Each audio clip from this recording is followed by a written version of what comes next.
혹시 이쪽에 착용해 주시죠. 먼저 자기 소개를 좀 부탁드리겠습니다. 네, 안녕하세요. 저는 지금 연세대학교 축구부 코치를 맡고 있는 이원규라고 합니다. 학교에 들어온 지는 이제 10년이 됐고요. 네, 정식으로 코치를 해서 시작한 지는 한 5년 정도 된 것 같습니다. 축구에서 코치라고 하는 직무가 어떤 역할을 수행하는지에 대해서 말씀해 주시면 감사하겠습니다. 사실 코치라고 딱 명칭을 하면 되게 포괄적인 거긴 한데요. 네. 쉽게 설명드리면 감독님이 원하는 축구를 보자 할 수 있는 사람이라고 생각하시면 될 것 같습니다. 감독님이 공격적인 축구를 원한다 했을 때 그 공격적인 축구를 풀어내기 위해서 선수들한테 어떻게 훈련을 시키고 또 선수들한테 어떻게 동기부여시키고 이제 이런 부분들에 있어서 감독님이 큰 틀을 정해서 밀고 나가실 때 그 중간중간에서 조금 서포트해주는 경기 중에 화면에 많이 감독님들이 잡히지만 그 옆에서 코치들도 가만히 있는 건 아니거든요. 그 뒤에서 또 안 들리는 부분에 대해서 또 바로바로 수정해서 또 전달해야 될 때도 있고 작전 타임이라 하죠. 또 그때 이제 뭐 감독님 전술적 지시를 내릴 때 또 그 외적으로 부수적으로 더 추가해야 될 게 있으면 코치들도 거기서 더 추가를 하기도 하고요. 조금 더 여기서 들어가면 사실 코치라고 하면 필드 코치가 있고요. 또 골키퍼 코치, GK 코치가 있고요. 또 피지컬 코치가 있고요. 또 요즘 해외에는 세트피스 코치라고 돼서 전술 코치들이 또 다양한 코치 요즘 많아지고 있는 추세입니다. 지금 제 개인적인 제 포지션은 필드 코치이고요. 그럼 필드 코치에 대해서 조금 더 자세하게 설명해 주실 수 있을까요? 필드 코치라고 하면 뭐 팀마다 조금 다르게 운영될 수는 있긴 한데요. 기본적으로 감독님이 원하는 축구를 이제 운동장 안에서 훈련을 집중적으로 시키는 게 주 임무고요.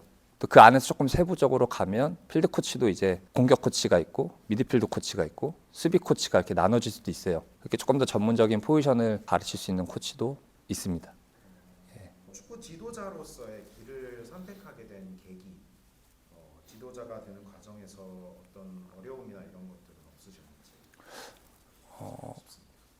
일단 계기는 솔직히 말씀드려서 선수를 더 하고 싶었던 건 있었습니다. 근데 선수로서 조금 더 큰 꿈은 펼치지 못해서 아쉬움이 좀 많이 있었는데 우연찮게 제가 그때 지도자 교육, 그 C급 지도자 교육이라는 교육 현장에 가게 되면서 좀 자격증을 취득하는 과정에서 이제 제가 했던 축구들을 많이 되돌아보게 되는 시간이 되더라고요. 마냥 어릴 때는 선생님들, 지도자 선생님이 봤을 때 이렇게 스트레스 받고 힘들어하시는 걸 왜 해야지라는 생각을 많이 했는데 그 교육을 받으면서 축구를 하는 것도 되게 재밌는 건데 축구를 누군가한테 가르치는 게 되게 재밌는 일이구나 하는 걸 그때 조금 느꼈어 갖고 그걸 계기로 해서 이제 저도 그러면서 가르치는 게 이런 느낌이겠구나라는 걸 마음을 갖고 있다가 선수를 한번 정말 가르쳐 보고 싶다 이런 마음만 가진 채로 한번 스승 날 때 저희 그때 당시 은사님인 감독님 코치님 찾아뵀는데 네, 신재훈 감독님이신데 감독님께서 흔쾌히 여기서 한번 배워보라고 말씀을 하셔서 또 좋은 자리에서 조금 배워볼 기회를 얻고 그렇게 축구 지도자를 시작하게 됐습니다. 축구 지도자를 하는 데 있어서 어려움이 있었다는 솔직히 없었고요. 네, 어려움이 있었던 건 없는데 어렵다고 느끼기 시작한 게 축구 지도자를 하고 뭔가를 잘 가르쳐 줘야겠다는 생각을 하면서부터 많이 어렵다는 걸 느꼈고요. 예, 그때부터 끊임없이 지금도 어렵습니다. 좀 아쉽지는 않으셨는지. 일단 아쉬움은 컸고요. 네. 정말 솔직히 말씀드려서 아쉬움은 많이 컸지만 사실 저는 제 스스로 고충이 많았어요. 선수하면서 남들이 볼 때는 탄탄대로 같아 보여도 그 안에서 항상 뭔가 뭐라 말씀드려야 될까요? 약간 바닷속에 혼자 헤엄치고 있는 느낌? 막 밑에서 혼자 헤엄치고 있는데 밖에선 편안해 보이니까 그 약간 백조라 오리라 해야 될까요? 백조라 해야 될까요? 약간 이게 올라가면 올라갈수록 너무 잘하는 쟁쟁한 선수들도 많았고 또 제 개인적으로 갖고 있는 제가 축구에 대한 재능이나 아니면 이 피지컬적인 능력이나 모든 걸 봤을 때 그들에 비해서는 항상 부족하다는 생각이 컸었거든요. 그래서 그 전까지 아마추어 현장에서 다쳐갖고 뭐 이렇게 큰 수술을 한 적은 한 번도 없거든요. 근데 이제 프로팀에 입단하고 나서 수술을 2번을 했습니다. 그러면서 좀 부상하고 재활 이 과정들을 계속 거치다 보니까 지나고 나서 보면 그런 것도 이겨내고 또 선수로 더 나갔으면 어땠을까라는 마음도 있긴 했었는데 이 길이 내가 정말 좋아하는 것이고 하고 싶어도 못하는 사람들도 많겠지만 이게 하면 부딪히는 벽에 부딪히는 느낌이 들다 보니까 이럴 바에는 좀 빨리 그만두고 좀 머리를 쓰면서 뭔가를 더 할 수 있는 걸 찾자 이 생각이 좀 컸던 것 같아요. 그 당시에. 지도자로서 가장 중요한 덕목을 하나만 꼽자면 어떤 게 가장 중요하다고 생각하실까요? 사실 중요한 게 너무 많은데요. 네. 저 개인적으로 생각했을 때는 준비라고 생각을 합니다. 지도자로서의 준비라는 건 훈련을 준비하는 훈련 준비도 될 수도 있고 또 선수들을 대하는 태도라든지 선수들을 어떻게 이끌어갈 것에 대한 준비가 될 수도 있고 감독님을 어떻게 또 보자 하면서 가져갈 수 있는 그런 준비 어떤 그런 자세에 대한 게 가장 중요한 덕목이 아닐까. 사람들이 그렇잖아요. 시험을 봐도 내가 준비가 안 된 상태로 시험을 봤을 때는 시간도 오래 걸릴 뿐더러 자신이 없어서 떨고 막 시험이 오기가 막 두렵고 그럴 텐데 내가 정말 준비가 잘 되어 있으면 시험이 오는 게 빨리 왔으면 좋겠고 그런 차이라고 저는 생각을 해서 선수랑 지도자는 사실 다른 직업이라 저는 생각을 해요. 물론 선수 때의 경험이 지도자를 함에 있어서 굉장히 큰 자양분이 되는 건 맞는데 선수 경험이 없더라도 내가 지도자로서의 어떤 준비라든지 지도자로서 어떤 열정이나 공부에 대한 그걸 꾸준히 가져간 사람들은 또 얼마든지 그게 뒤바뀔 수 있는가 생각을 해서 그래서 전 준비라고 좀 생각을 합니다. 준비를 어떻게 하면 잘할 수 있을까? 뭐 어떻게 잘할까를 생각하는 게 첫 번째고 그냥 단지 난 준비가 됐어가 아니라 정말 이걸 어떻게 잘해낼까라는 생각을 갖고 있는 게 첫 번째고 빅경기, 큰 경기를 앞두고 준비하는 것만 예를 들어서 얘기를 해보면 그 상대를 일단 먼저 분석을 하고 또 선수들의 컨디셔닝을 체크하고 그리고 나서 이제 감독님이 원하는 전술적인 부분은 또 선수들한테 어떻게 또 이해를 시키고 상대에 대한 맞춤으로 또 우리가 어떤 전술을 가져갈 것이며 이제 그런 모든 생각들을 일단 제가 정리를 해놓은 상태에서 훈련을 이제 시켜야죠. 훈련을 시키면서도 딱 경기장에 갔을 때 그 준비한 대로만 이루어지지 않거든요. 축구는 절대. 그 안에서의 변수들이나 이런 것도 준비를 해야 되기 때문에 뭐 그런 것도 훈련하면서 계속 생각하고 또 선수들한테 이런 돌발 상황에 대한 것도 인지를 시키고 이제 그런 과정들을 쭉 거쳐서 경기장에 이제 가는 게 준비거든요.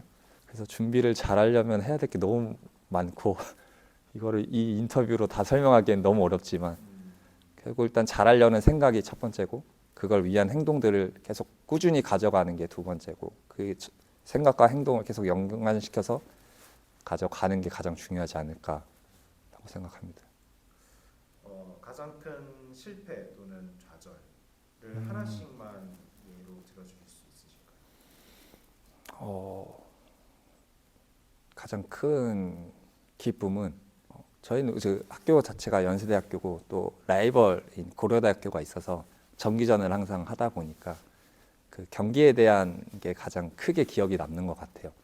그래서 경기에 대한 성과만을 놓고 보면 올해 정기 연고전을 했던 그 경기가 사실 정말 제가 생각해도 코치로서 내가 할 수 있는 준비는 다 해봤다고 생각될 정도로 다 쏟아냈었는데 그게 경기장 안에서도 선수들이 너무 또 잘 해줬고 감독님 또 선수들한테 좋은 동기부여를 해주고 또 선수를 적재적소에 이제 배치하시면서 또 교체하시면서 모든 게 맞아 떨어져서 너무 큰 제 스스로는 기쁨이었거든요.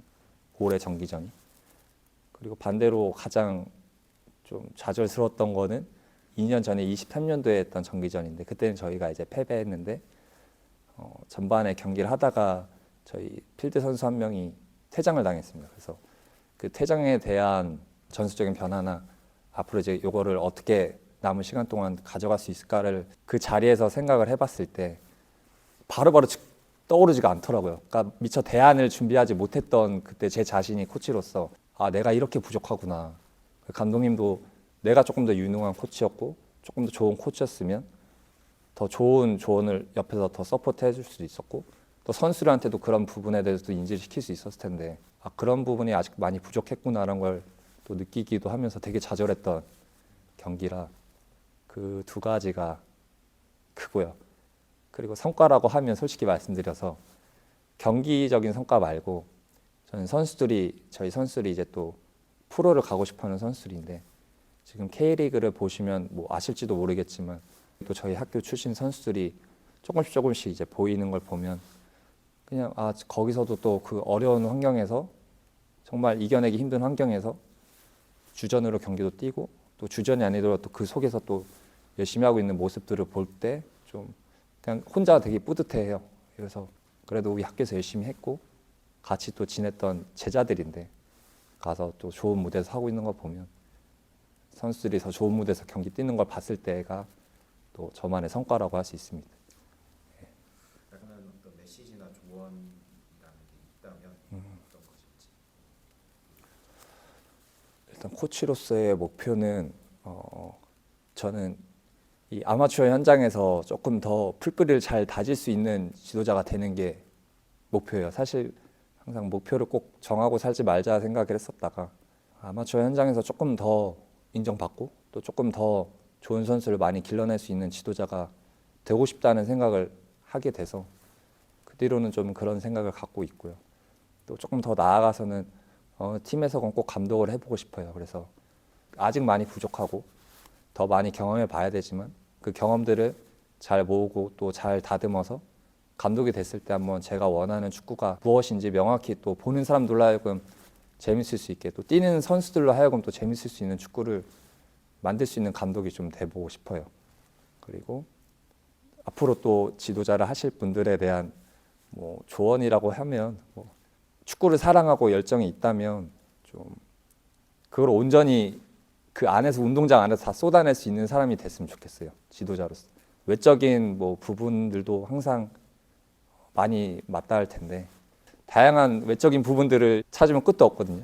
그런 쪽으로 핑계를 찾지 말고 그냥 진짜 축구장 안에서의 실력을 자꾸 키워서 축구장 안에서 열정을 쏟고 축구장 안에서 모든 걸 쏟아낼 수 있는 사람이 돼서 좋은 팀을 자꾸 만들어가고 좋은 선수를 만들 수 있는 사람들이 되면 너무 좋을 것 같습니다. 사실 저한테 하는 소리 같기도 한데요. 예, 조언이라고 하면 그렇게 할 수 있을 것 같습니다. 콘텐츠 쪽으로 좀 이동을 해보시죠. 네, 알겠습니다. 수고 많으셨습니다. 예, 수고하셨습니다.